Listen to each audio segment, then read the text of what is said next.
And welcome to this week's edition of the Reigns on the Cardinals podcast. Rob Reigns, Mike Reigns here. And if our background looks a little bit different behind me, we'll explain why in a little bit where we are. Well, we're down at the our spring training headquarters, actually, the Homewood Suites in Palm Beach Gardens. We'll get to the reason why we're here in a few minutes, but checking out some of the minor league games as well. But Mike, how are you doing? Doing well. Pretty good week for the Cardinals. They go on the road and win 2 out of 3 in New York against the Yankees, 2 out of 3 in Milwaukee against the Brewers. Kind of continue a little stretch of pretty good baseball here. It has been a good stretch, right? And I think we sat back and said, you're not going to win every game, but if you can win every series, you're not going to be out of this thing just yet. So what was it, 11-8 now in this 19-game stretch against teams that all right as of now would be in the playoffs? Yeah, 11-8. And at the time that you played them, first place Yankees, first place Brewers, first place Dodgers, Padres, and Twins, all in the postseason right now today. So you're taking games from teams that are above you and playing well. So the question for frustrated Cardinal fans is, where's this team been all year?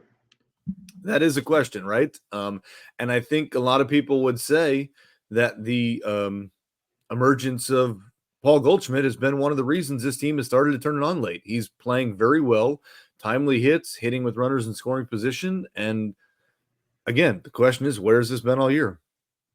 Yeah, I think that's and it's a frustrating one because you also have to look, and we're going to get to this too. We're talking about the remaining schedule, 22 games left.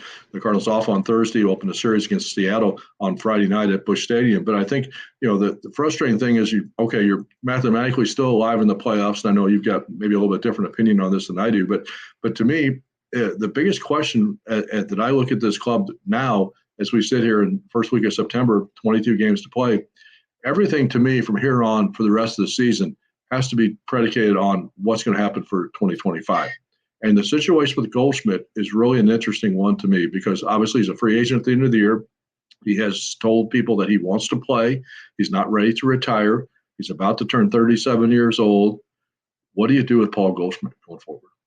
If he's playing like he is right now, I re-sign him for another year because this is the MVP type caliber player that he is. Now, if he's playing like he did for the first 6 months of the season, that's a different story, right? But I think we had all hoped that at some point Paul Goldschmidt would come back and play, right? And I think this is the type of player that we know he's capable of being. We've got another month to see how he finishes this thing out. But if he helps the Cardinals continue this run and plays to where he should be, I give him another shot for the year. And I've got nothing against Paul Goldschmidt. I'm not saying that I do. Same thing with Nolan Arenado. I mean, you throw him into the same bucket too about a guy who you thought would play better than he's played over the course of this season, but has played better of late. Maybe not the power that you would want, but still, making contact, getting on base, those kind of things. Obviously the two cornerstones of this team that we talked about for all year, who really have not, probably done what they want to do. But again, Paul Goldschmidt now tied for the team leading home runs. So there are some positives about him. But here's my worry. Here's my fear. They're going to play well enough in September that there's not going to be the changes that I think a lot of the media wants, a lot of the fans want.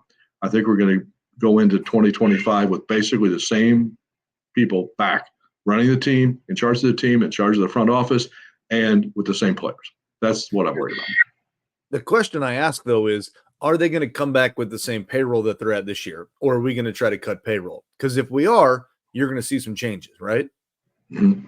I mean, there'll be change. I'm not saying they'll have all 26 players back. I mean, there will be changes. But to me, the main core of this team, you look into who's already, who's signed for next year or maybe even beyond next year as far as the starting pitching candidates are concerned, a couple of options that you have on a couple of guys. And I just would like to see some of the younger players more incorporated into it. And that's, my concern is that they're going to play well enough in September to probably fall just short of the playoffs. And that's going to be encouraging enough to the ownership group and to the front office that they say, okay, well, this is a team that can win. They just got off to a bad start, did blah, blah, blah, blah. And that's, we'll see what happens. But I know from talking to a lot of fans that they're frustrated over the course of the season. They want to see change. And I don't know that we're going to see change. The worry for me is if this team decides to cut payroll based on, a lot of different reasons that they may have and the ownership group may have, your starting rotation next year is already here.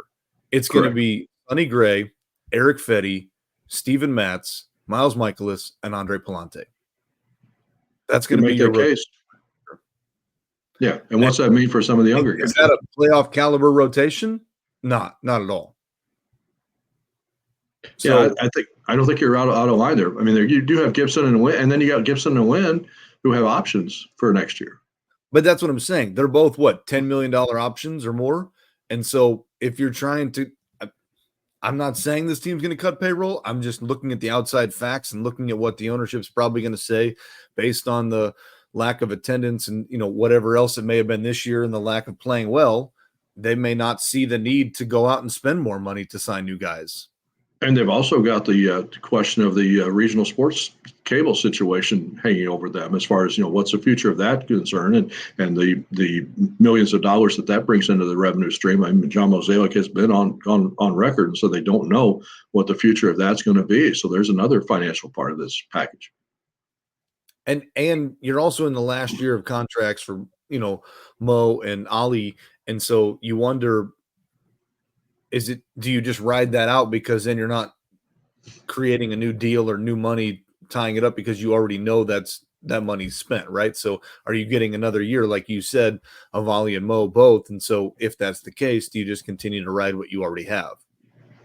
The Cardinals 5.5 games out of the third wild card spot, which is problematic in itself when you have 22 games to play. But then you got the fact that you're chasing down three teams, Atlanta, the Mets, and the Cubs, who are ahead of you trying to get to that one spot. And what's interesting is when you look at this team, a lot of people think that, hey, we're playing well, but what's it going to do, right? That may be your mindset right now because you've got a lot of guys that are playing well. Well, when I look at this team, I don't see 5 teams continuing to play well and win 7, 8 in a row between all 5 of them winning 7 or 8 in a row, right? Mm-hmm. Maybe 1 or 2 of them happen, right? So the Cardinals need to position themselves to be that 1 or 2, win the games you win, and let the rest go where it goes, right? That's all you can control, how you play. Sure. So, yeah, and we've seen it before where, you just take care of your own business and you can't worry about, the Cubs or the Braves or the Mets when you're not playing them. You had your chance to play them earlier and, did what you did. So but I'm just saying that the math, I'm not a math genius. Math was never my strong suit. But to me, you look at the odds and I think the Fangraphs odds, playoff odds that come out every day. I mean, what they have the Cardinals now, like a 2% chance of making the playoffs, something like that. So it's not going to be easy. It's low, but what I look at is I see, okay, you got 22 games left. You win every series, that's 86 wins. It's probably not enough, but when you look at the options, you only got 1 series left against a team above 500 in Cleveland. Mm-hmm. You only got 1 team that's 500 in Seattle. Every other team you're playing has a worse record than the Cardinals. So if you play – a lot of times this team plays to the level of our competition, but if they find a way to play better than the teams that they're better than, you may not, you may do more than just win every series. You may sweep a couple of those. And next thing you know, let's say you sweep the Reds and the Pirates. Then all of a sudden you go from 86 wins to 89 wins. 89 wins get you in? Probably pretty close. And they do own the tiebreaker against the Braves. Don't forget. They do not own the tiebreaker against the Mets, but they do against the Braves. Because you got 3 against the Reds and 4 against the Pirates. So those are at home. Games you win at home. No, you're not playing in Great American Small Park where it's a launching pad every time you throw the ball. But I'm saying, so like you win the series against the Guardians, Mariners, Blue Jays, Rockies, and Giants, and you pick up a sweep against the Reds and the Pirates. 2 sweeps. All of a sudden you're at 89 wins. At the end of the day, I think the frustrating part is the Cardinals look back and say 89 wins, that's a pretty good season. But when you look at the bulk of the work, it really wasn't. Yeah, and you see a lot of those games that they didn't win earlier in the season. That the series in Cincinnati, for example, there was those games that you kind of feel like they probably should have had more wins than that at this point. We mentioned that the Seattle series comes up here. The Cardinals coming off, of course, 2 exciting extra inning wins in Milwaukee. They get the 12-inning win on the big hit by Siani on Tuesday night, and then Wednesday night, Luken Baker comes off the bench, pinch hits for Brendan Donovan, gets the game-winning hit in the 10th inning. So those are all positive signs as well. Very positive. I think the one frustrating part that I would say when I look at this is how the Cardinals have handled young players throughout this entire season. Luken Baker has been very helpful to this team since he's been here. What took so long? What were we waiting for? And you've talked all about long about you needing a right-handed bat off the bench to face left-handed pitchers. Well, there he was last night. He's driven in very limited opportunities, driven in a run in 6 consecutive games. And big hits in each one of these games, big hits. And where would that have been if you did that a few months ago? And that's where I think you get back into the equation of, as you start planning for 2025, where, and we talked about this before, there's really no reason for Luken Baker to go back to Memphis. I mean, he's already owns a franchise home run record in Memphis. So you got a role that he can help the big league club. Is it to be a platoon first baseman with Alec Burleson if Paul Goldschmidt moves on? But if Paul Goldschmidt comes back, is he just going to be a bat off the bench? I mean, he is a little bit older player, he's 27, so you're not really kind of, I know that a lot of times with the younger player, especially a guy 22, 23 years old, they really don't want him to be a bench player because they do like that's labeling him too early in his career. But the guy like Luken Baker is a little bit older, so he would not, be a problem with that kind of a role. But is that his role? And then if Burleson's more of your DH outfielder type again, what's the domino effect on some of the other outfielders in the organization? So those are all things that has to be, taken into consideration, I think. There are a lot of question marks to answer this offseason for sure. And how they handle Luken Baker and Alec Burleson are two of them, and how they handle Jordan Walker is another one, right? Because I think at some point we want to see Jordan Walker here every day too. And so as these guys start to eat up spots, what do you do, right? Because then the other one you're forgetting about is Nolan Gorman, because then you got Donovan Gorman at second base. And so at some point you got a few too many guys for not enough spots. Correct. And of course, the other thing, and you and I know have an opinion about this, is how you handle center field with Michael Ciani and Victor Scott II. I think that's an open question too. And I think that, a lot of people that have watched this show and listened to us and listened to you know that we're big fans of Victor Scott and think that he probably should still be the center fielder every day. Now, Michael Ciani, definitely earned his spot and was playing well before he got hurt. But what did Victor do wrong in the time that Ciani was out?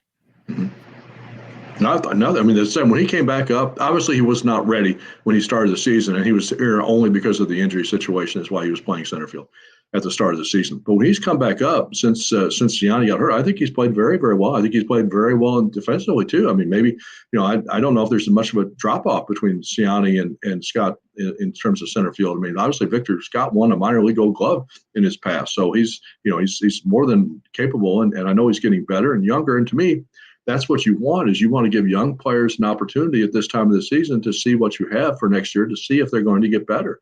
And Victor Scott sold 94 bases in the minor leagues last year too. He has not run as much as I think he would have liked, as I think the team would have liked him to run, as the fans would definitely want him to run. In that situation, maybe it's just a little tentative because of the newness of being at the big league level. But to me, I still think if you sat here today and said, who is the Cardinals' better option for 2025 in terms of being the most of the playing time in center field, I would still give that nod to Victor Scott II over Ciani. And it's nothing against Ciani. It's just I think he offers more potential for hitting upside, and I think for the stolen base upside, with not much of a drop off defensively. And who have they projected to be the long-term starter here throughout their entire time, right? Who have they spent more money and resources into the entire time? And that's been Victor Scott, because they didn't think that Ciani would factor into these plans. And if it wasn't for a couple injuries, Ciani wouldn't be here. Correct. So, yeah, I think so. To me, I'm going to be curious to see. And I know they have said that Ciani is going to get the bulk of the time here the rest of the season, that he felt he earned it. And they're not saying that that's a disrespect to Victor. He's going to still be here. He's still going to be working with Willie McGee before the games, kind of like he's done with Jordan Walker in the past, as far as working on his development, working on things that maybe he can do more of when he's not actually playing in the game. But I want to see Victor in the game. I just think it's something that's going to be important going forward. And I do agree with you. I think that Victor's probably the better player long term, and I want to see these young kids play too. But I'm also in the minority here when I say this, that I still think the Cardinals are going to make the postseason. Yep. And so you got to play the best guys to get them there.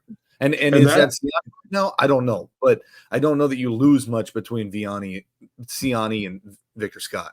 Correct. And I think the other part of that then too is if you look, and again, this may be where we have the disagreement, but if you're looking at the rest of this season as far as what do we have for 2025, well, if you projected already that we know who the 5 starting pitchers are going to be at this point, But what does that mean to Gordon Graceffo? What does that mean to Michael McGreevy? Those guys, I think they pitched well enough when they had a spot, situation up here that they deserve another shot in September to get them some more starts and see what they're going to do. Maybe you don't need Lance Lynn to start, another game. Maybe you don't need Steven Matz. Maybe you don't need Kyle Gibson. I'd like to see what the kids could do.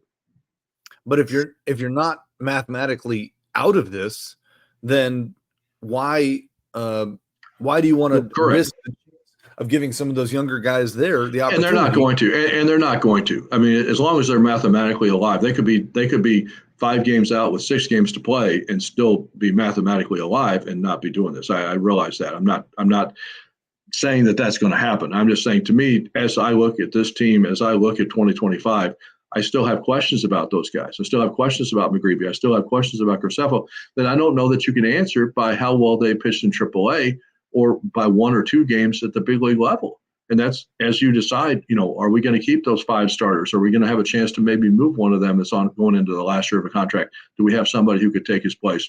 Where does Quinn Matthews fit into the 2025, rotation? Where does Tink Hence fit into that 2025 plans? They have guys that I think you could really kind of look at and say, okay, maybe this is our future, but we don't know right now. Or they can be blocked.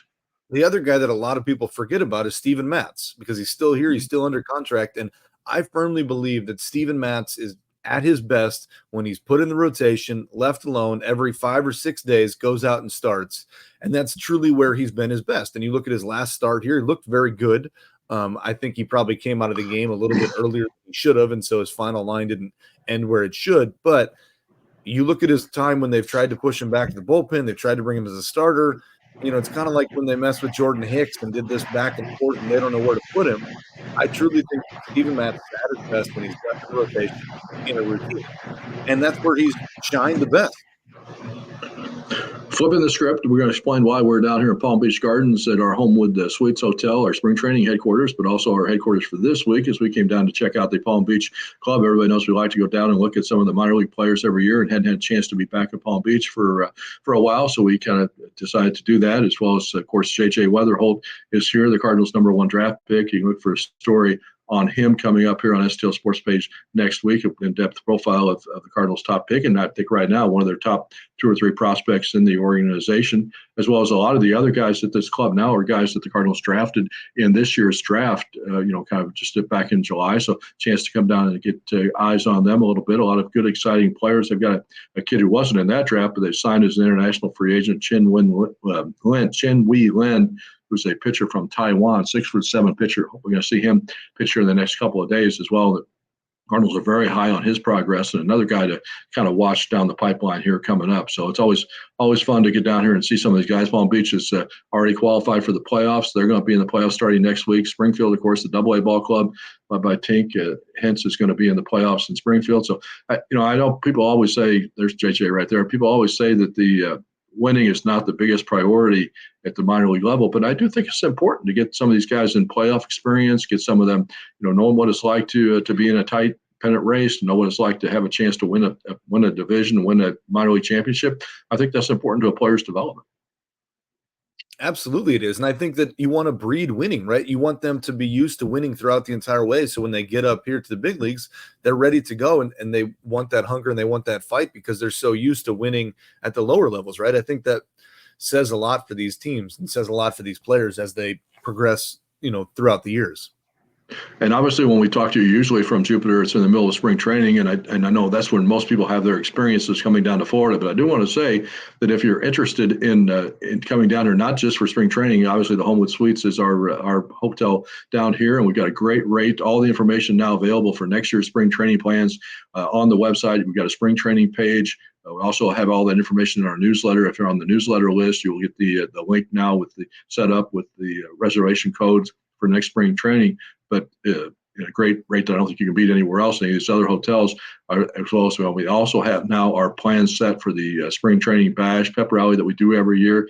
Last year, of course, Victor Scott II and Matthew Libator were our special guests. That's going to be Tuesday, March the 11th, 2025 here at the Homewood Suites after the Cardinal ball game that day, starting around 4 o'clock. So If you've been at the party in the past, you know we have a great time at it. Fundraisers to benefit Rainbows for Kids and the Leukemia and Lymphoma Society of Palm Beach County are the two beneficiaries of that proceeds. So obviously looking forward to that already. Be right in the middle of spring training. We'll have a couple of special guests to be determined who they are yet, but not too early to make your reservations. You go to the website, our spring training page, got this full spring training schedule, as well as all the information about how to get your reservation at the Homewood Suites, and then the information about the party as well. Do want to say, though, if you're looking to come down to Palm Beach Gardens at any point, not during spring training, it's a lot less crowded. Not as many people at the restaurants. The line is a lot shorter to wait. Not as much people at the ballpark. Probably not as many people at the beach. Not as many people around the pool. So a lot of reasons to still come to Florida at this time of year. But that's half the fun. It's spring training. All the Cardinal fans are there. All the people are there. You want to watch everybody and see everybody. Well, and we'll be here. We've already got our reservations made. So yeah. So no, I'm already looking forward to that. What's cool about spring training is you get a lot more up close and personal interaction with these players. You can go on the backfields and watch these guys and see them in a whole different light. And I can't tell you how many times we go to restaurants and see various players just at the next table or around you because they're all in the same area going out to eat as you are. And so it's just kind of a cool experience when you get to see Lance Lynn driving around his pink Bronco in the parking lot when you're there, No, I think spring training is still one of the very best times of the year, and I wouldn't miss it for anything. So also, of course, before we go any farther, shout out to our podcast sponsors here on the Reigns from the Cardinals podcast every week, Archwell Health, as well as the Drury Hotels chain, and our friends at AAA Travel of Missouri. All the Cardinals fans around the area know how much we appreciate all three of those guys for making all of our podcasts, as well as all of our other content here on the website, free and totally behind no paywall. So be sure to check out all of their links on our site as well. Any travel needs in the Midwest or other parts of the country where there's a Drury Hotel, encourage you to check them out as well. And they're also, obviously, all those companies very supportive of not only STL Sports Page, but very supportive of Rainbows for Kids, the charity that we run here through the website. And wanted to also get a date out there. This information is also on the website, also be in the newsletter. But we have set the date for our trivia night. We do a fundraiser every year. Last year was a big gala with Jerry Mathers and Keith Thibodeau and some of the other celebrities coming in. But this year we're going to have a trivia night, and we've done that obviously in the past. Note the date is set for November the 8th, 2024. It's a Friday night. It'll be at the Royal Orleans, same place we've had it in the past, down on Telegraph. So you can get a table of 8. It's $25 a piece, $200 for the table. Or if we've got a bunch of tables, I know that there are people who are just interested in coming that don't have a full table. They're fans of the STL Sports Page. We encourage them to come to the gala, but we will put you together at a table. So you don't have to have a full table if you want to come. Don't be scared off by that. We'll put you with some other fun people who are Cardinal fans who I think you'll have a good time. We do a silent auction to raise money for the charity, as well as just the trivia. Always a good time, and Mike's very involved with that as well. So appreciate all his support and looking forward to that event. Always a good time, and obviously you'll have all the information on the website as soon as we have it available. But save the date because we'd love to have everybody come that can. And it's even if you don't know anything about trivia, it's just a good time to come and support and give back to a good cause. And hang out with some fun people. So obviously the Cardinals are off on Thursday. They'll be back in action on Friday night at Busch Stadium. It'll be Eric Fetty on the mound as the Cardinals take on the Seattle Mariners. 22 games left as they try to make Mike's I don't know, not sure. What am I trying to call it? Your goal, your wish, whatever. Prediction, that's what the word I'm looking for, to come up with a potential playoff spot here in that wild card chase. So it'll be hopefully some exciting baseball this weekend, as well as coming up over the next week. The Reds follow them into town. And you just need to continue on the path you've been going on, right? You look at Kyle Gibson's last start, 7 innings, 5 hits, 1 run, 6 Ks. You look at Sonny Gray's last start, 7 innings, 4 hits, 1 run, 7 Ks. So you do that, you're going to win a lot of ball games, right? Because the offense is starting to click. You got Goldie going the right way. I'm excited for this last month, and I think a lot of Cardinal fans are going to be too.